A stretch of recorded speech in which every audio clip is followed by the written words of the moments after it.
Good morning everyone, welcome back to आपकी class coaching centre. तो आज का जो क्लास होगा वो राष्ट्रपति का सॉरी उपराष्ट्रपति का सेकंड क्लास होगा। ठीक है, तो उपराष्ट्रपति कितने तक कितने से दिया गया है, तो 63 से लेकर के आर्टिकल 70 तक, 70 तक, यानी 69 तक नहीं, 70 तक है। उपराष्ट्रपति के बारे में चर्चा 70 तक है, लेकिन 70 में मात्र ऐसे ही कुछ चर्चाएं जिसे हम समझा देंगे। तो इस कारण से हम यहाँ पे कितने ट्रिक कितने तक लेके चले हैं, तो 63 से लेकर के 69 तक का आपका ट्रिक है जिसे आपको याद करना है। उसरा निकाचोस, उसे होता है उपराष्ट्रपति का पद 63 में, और स से होता है वह राज्यसभा का सभापति होते हैं उपराष्ट्रपति, और 65 में कार्यवाहक के रूप में कार्य करते हैं। राष्ट्रपति के स्थान पर कुछ ऐसे समस्याएं होती है, ऐसी परिस्थिति उत्पन्न होती है तो उस समय उपराष्ट्रपति को काम करना होता है राष्ट्रपति की जगह में, जिसकी चर्चा 65 में है।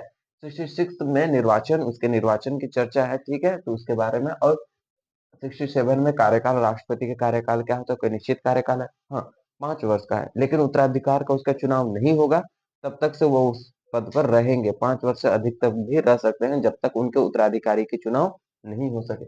इसकी चर्चा है 67 में। 68 में देखेंगे, और 69 में देखेंगे। उसके बाद एक आर्टिकल 70, जिसको हम लास्ट में बोल रहे थे कि आर्टिकल 70 तक उपराष्ट्रपति की चर्चा है, तो आर्टिकल 70 तक ही देखेंगे। आर्टिकल 70 को भी यहाँ पे कवर करेंगे। ठीक है, तो सबसे पहले हम देखते हैं कि आर्टिकल 68 में, तो 68 में क्या दिया गया है कि चुनाव का समय, क्या राष्ट्र उपराष्ट्रपति के चुनाव का कोई समय है निर्धारण किया गया है? नहीं, उनका कोई समय, उपराष्ट्रपति के चुनाव के बारे में वैसे कुछ नहीं कहा गया है। जितने जल्दी यानी यथाशीघ्र चुनाव कर सकते हैं उतना ही उसके लिए अच्छा है। कोई उपराष्ट्रपति के चुनाव करने कोई निश्चित समय निर्धारित नहीं किए गए हैं। आपको पूछे भी जाएंगे क्या उपराष्ट्रपति के चुनाव के लिए कोई निश्चित समय निर्धारित किए गए हैं? नहीं, यानी कि ऐसा शब्द का प्रयोग किया गया हमारे भारतीय संविधान में, यथाशीघ्र, यानी कि जितने जल्दी उपराष्ट्रपति के चुनाव हो सके वो कर सकते हैं, यथाशीघ्र की चर्चा है, ना कि उसके निश्चित समय की चर्चा है। ठीक है, उपराष्ट्रपति के ये आर्टिकल 68 में दिया गया है। आर्टिकल 69 में क्या कहा गया है? तो आर्टिकल 69 में यहाँ पे ट्रिक से देख सकते हैं कि शपथ, तो एस से क्या होता है शपथ। तो उपराष्ट्रपति को शपथ दिलाने का काम कौन करते हैं? मान के चलिए उपराष्ट्रपति को जो शपथ दिलाते हैं वह राष्ट्रपति करता है, तो राष्ट्रपति ही क्या होते हैं, उपराष्ट्रपति को शपथ दिलाते हैं। ठीक है, आप इस तरह से इसे ऐसे कर लिख सकते हैं, या तो एक तरह से ऐसे कर सकते हैं।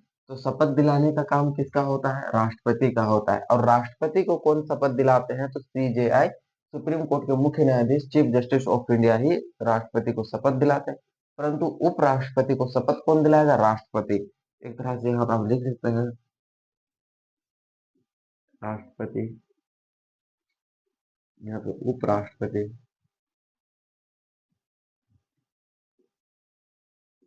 शपथ, इस तरह से शपथ दिलाने का काम करते हैं। हाँ, लेकिन त्याग पत्र जो होते हैं, राष्ट्रपति अपना त्याग पत्र उपराष्ट्रपति को देगा, और उपराष्ट्रपति अपना त्याग पत्र राष्ट्रपति को देता है। ठीक है, इतना समझ में आ गया। तो इस पे हम कैसे एक तरह से शॉर्ट नोट्स के रूप में आप इसे भी कवर कर सकते हैं कि राष्ट्रपति शपथ जो होता है उपराष्ट्रपति को राष्ट्रपति दिलाते हैं। उस तरह से अगर त्याग पत्र की बात किया जाए, तो एक होता है यहाँ पे अगर देख सकते हैं, तो एक होता है राष्ट्रपति, राष्ट्रपति, यहाँ पे हो गया उपराष्ट्रपति, उपराष्ट्रपति। इस तरह से आप कह सकते हैं। अगर त्याग पत्र की बात की जाए तो राष्ट्रपति अपना त्याग पत्र उपराष्ट्रपति को देगा, और उपराष्ट्रपति अपना त्याग पत्र राष्ट्रपति को देंगे। तो एक तरह से एरो बना के आप इसे समझ सकते हैं कि उपराष्ट्रपति है जो अपना त्याग पत्र राष्ट्रपति को देगा, और राष्ट्रपति अपना त्याग पत्र किसे देगा? त्याग पत्र किसे देंगे? तो त्याग पत्र राष्ट्र उपराष्ट्रपति को देंगे। तो इस तरह से होता है। तो आपके बारे में शपथ के बारे में पता चल गया कि 69 में क्या है, उपराष्ट्रपति के शपथ के बारे में चर्चा है, या तो उपराष्ट्रपति की शपथ की चर्चा है। अब देखते हैं आर्टिकल 70, 70, यानी कि आर्टिकल 70 तक उपराष्ट्रपति की चर्चा है। तो आर्टिकल 70 में ऐसा क्या व्यवस्था दी गई है? तो आर्टिकल 70 में क्या व्यवस्था दी गई है? तो वैसा आकस्मिक स्थिति, मान के चलिए वैसी स्थिति जिसकी चर्चा हमारे भारतीय संविधान में नहीं की गई हो, मान के चलिए उपराष्ट्रपति की मतलब राष्ट्रपति के पद खाली हो जाए तो, और उसकी चर्चा हमारे भारतीय संविधान में नहीं किया गया हो, तो उस टाइम क्या किया जाएगा?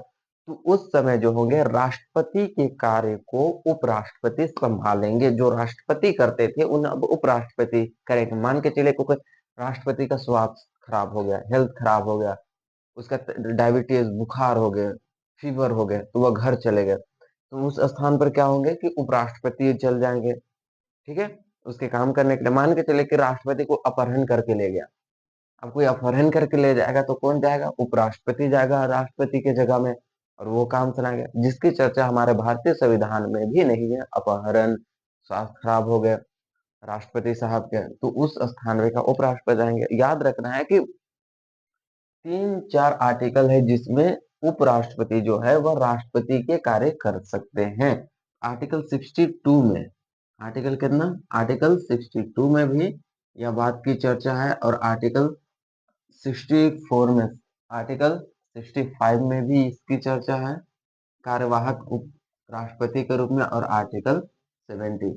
ऐसे 3 आर्टिकल्स हैं जिसमें कार्यवाहक राष्ट्रपति की चर्चा है। अर्थात यदि आर्टिकल 62 भी यह कहता है कि उपराष्ट्रपति जो है वह राष्ट्रपति के कार्य कर सकते हैं यदि उनके त्यागपत्र, मृत्यु, महाभियोग की प्रक्रिया चलाए जा सकते हैं तो। और 65 भी यह कहता है कि यदि किसी भी परिस्थिति के कारण उपराष्ट्रपति राष्ट्रपति के पद खाली हो जाते हैं तो उसके स्थान पर उपराष्ट्रपति कार्य कर सकते हैं। और आर्टिकल 70 भी कहता है, आर्टिकल 70 का एक अलग खासियत है, मान के चलिए कि है, लेकिन जिसकी चर्चा संविधान में ही नहीं की गई हो। आर्टिकल 70 कहता है जिसकी चर्चा संविधान में ही नहीं किया गया हो तब भी राष्ट्रपति का पद खाली होता है, तो उस परिस्थिति में भी उपराष्ट्रपति ही राष्ट्रपति का कार्य भार को संभालेंगे। तो ये 3 आर्टिकल्स आपको याद रखना है, जिसमें तो एक विशेष है जिसकी चर्चा हमारे भारतीय संविधान में नहीं किया गया है, वो बात को बता देता है आर्टिकल 70। क्योंकि इन दोनों की चर्चा संविधान में की जाएगी तभी उपराष्ट्रपति राष्ट्रपति का कार्य करेगा। लेकिन जिसकी चर्चा संविधान में ना किया गया हो तो क्या होगा? तो इसी के लिए एक अलग आर्टिकल जोड़ा गया जिसमें 70 में एक बात कही गई, जिसकी चर्चा भारतीय संविधान में ही नहीं हो तो उस परिस्थिति में उपराष्ट्रपति राष्ट्रपति का कार्य करेंगे। इतना समझ में आ गया? तो आर्टिकल 70 तक ही उपराष्ट्रपति के बारे में दिया गया था। तो राष्ट्रपति और उपराष्ट्रपति ये दोनों को आप अच्छे से समझ गए। तो राष्ट्रपति का ट्रिक क्या था? पकानी पोका द्योदशम। उपराष्ट्रपति के ट्रिक क्या है? उत्तरायणी का चूस। आप ये दोनों ट्रिक्स को याद रखेंगे तो आपके आर्टिकल्स भी, आपके डाउट्स भी नहीं होंगे, और आर्टिकल्स को आप नहीं भूल सकते हैं। ठीक है, भाग 5 बहुत ही लंबा है। आर्टिकल 52 से लेकर के आर्टिकल 151 तक आपको भाग 5 संघ के बारे में ही पढ़ना है। तो एक हम जान सकते हैं कि उपराष्ट्रपति की योग्यता है, उसके बाद उनके हम उपराष्ट्रपति पर महाभियोग की प्रक्रिया को अलग से हम आपके लिए लिख दिए हैं। बहुत सारे बोल रहे थे कि इसे अलग से लिख दे, थोड़ा सा डाउट है, कंफ्यूजन है, तो हम उपराष्ट्रपति की योग्यता है, यहाँ पे राष्ट्रपति की भी योग्यताएं हो जाएंगे तो वो साथ में हम क्लियर कर लेंगे। मान के चलते हैं हम उपराष्ट्रपति की क्या क्या योग्यताएं होते हैं, तो वह भारत के नागरिक होने चाहिए। भारत के नागरिक, राष्ट्रपति भी भारत के नागरिक, उपराष्ट्रपति भी भारत के नागरिक, पागल या दिवालिया ना हो, उपराष्ट्रपति भी पागल दिवालिया ना हो, और राष्ट्रपति भी पागल दिवालिया ना हो, ये दोनों बात की गई है। उपराष्ट्रपति की भी 35 वर्ष आयु होनी चाहिए और राष्ट्रपति की भी 35 वर्ष आयु होनी चाहिए, याद रखिएगा। हाँ, यहाँ पे एक डिफरेंट है कि उपराष्ट्रपति के लिए 20 प्रस्तावक और 20 अनुमोदक होंगे, लेकिन राष्ट्रपति के लिए 50 प्रस्तावक और 50 अनुमोदक होते हैं। सेम है, लाभ के पद पर ना हो, उपराष्ट्रपति भी लाभ के पद पर ना हो और राष्ट्रपति भी लाभ के पद पर ना हो, ये उनकी योग्यताएं हैं। और कितने होने? 15,000 जमानत राशि हो, तो राष्ट्रपति के पास भी 15,000 जमानत राशि हो सकता है, रहना जरूरी है, और उपराष्ट्रपति के पास भी 15,000 जमानत राशि रहना आवश्यक है। तो ये है उपराष्ट्रपति। उपराष्ट्रपति की योग्यताएं में मात्र एक डिफरेंट है कि राष्ट्रपति के पास 50 प्रस्तावक और 50 अनुमोदक होने चाहिए, जबकि उपराष्ट्रपति के पास 20 प्रस्तावक और 20 ही अनुमोदक होने चाहिए। आगे हम देखते हैं कि उपराष्ट्रपति पर महाभियोग। तो उपराष्ट्रपति पर महाभियोग कैसे लगते हैं, तो सुनिए पहले। राष्ट्रपति पर महाभियोग, संसद के 2 सदन होते हैं। संसद के कितने सदन होते हैं? 2 सदन होते हैं। एक को कहते हैं लोकसभा और दूसरा को कहते हैं राज्यसभा। तो 2 रूम होते हैं, 2 कमरा होते हैं, एक लोकसभा एक राज्यसभा होता है। तो क्या कह सकते हैं कि राष्ट्रपति पर अगर महाभियोग लगाना है, तो दोनों में से किसी भी सदन से हम महाभियोग की प्रक्रिया प्रारंभ कर सकते हैं। कितने बहुमत से प्रारंभ कर सकते हैं? 1/4 बहुमत से हम क्या कर सकते हैं? महाभियोग की प्रक्रिया प्रारंभ कर सकते हैं। परंतु उपराष्ट्रपति पर यदि आपको महाभियोग की प्रक्रिया चलानी है, तो आप केवल राज्यसभा से ही उस महाभियोग की प्रक्रिया प्रारंभ कर सकते हैं। ऐसा क्यों? उपराष्ट्रपति में ऐसा क्या है जिसका हम केवल राज्यसभा से ही उसके महाभियोग की प्रक्रिया प्रारंभ कर सकते हैं, लोकसभा से नहीं कर सकते? तो याद कीजिए कि उपराष्ट्रपति राज्यसभा के क्या होते हैं? सभापति होते हैं।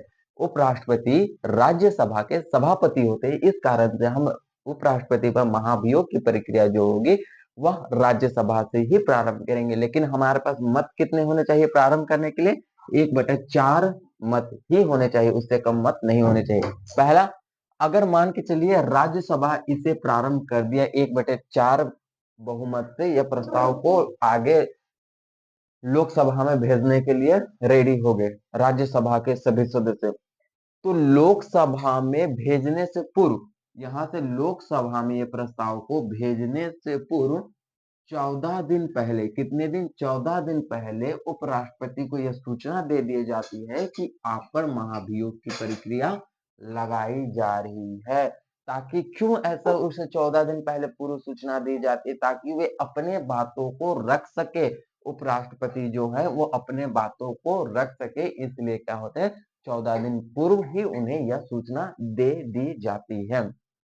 तो इस प्रकार आपको याद रखना है, अगर हमें महाभियोग की प्रक्रिया प्रारंभ करने है उपराष्ट्रपति से, तो वह केवल राज्यसभा से हो सकता है, लेकिन राष्ट्रपति पर महाभियोग की प्रारंभ दोनों सभा से, हम किसी एक सभा से हम प्रारंभ कर सकते हैं, कोई भी सभा हो सके, ठीक है। लेकिन याद रखिएगा, हमें प्रारंभ 1/4 बहुमत से ही करना है।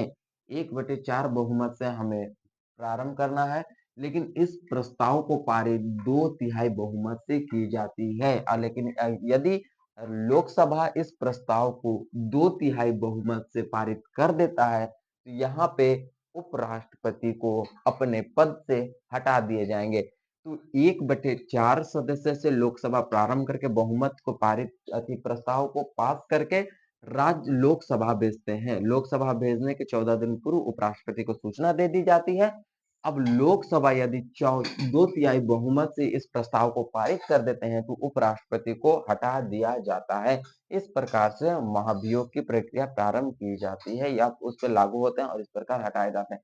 क्या अभी तक एक भी उपराष्ट्रपति या राष्ट्रपति को महाभियोग की प्रक्रिया के द्वारा हटाया गया? नहीं, अभी तक एक भी राष्ट्रपति उपराष्ट्रपति को महाभियोग की प्रक्रिया के द्वारा नहीं हटाया गया है। यदि आप इसको स्क्रीनशॉट लेना चाहते हैं तो आप ले सकते हैं। तो आपके आर्टिकल 70 तक जो कोई राष्ट्रपति और उपराष्ट्रपति जिससे एसएससी जीडी में बहुत सारे क्वेश्चन पूछे जाते हैं, उसे आप हम एक तरह से अच्छे कंटेंट और मटेरियल के साथ आपको कंप्लीट कर चुके हैं। अब अगला जो आर्टिकल होगा, वेरी वेरी इंपॉर्टेंट आर्टिकल 71 से लेकर के हम 85 तक के आर्टिकल्स कवर करेंगे, जिसमें संसद, मंत्री परिषद, सभा, लोकसभा, राज्यसभा, सत्र संबोधन करना, ये सारे कुछ अच्छा से डिटेल से समझेंगे क्या-क्या उसमें कार्य होते हैं, ताकि आपके एग्जाम में एक भी डाउट्स या तो क्वेश्चन ना छूटे। तो नेक्स्ट क्लास में हम फिर मिलते हैं। धन्यवाद, थैंक यू, जय हिंद, जय भारत।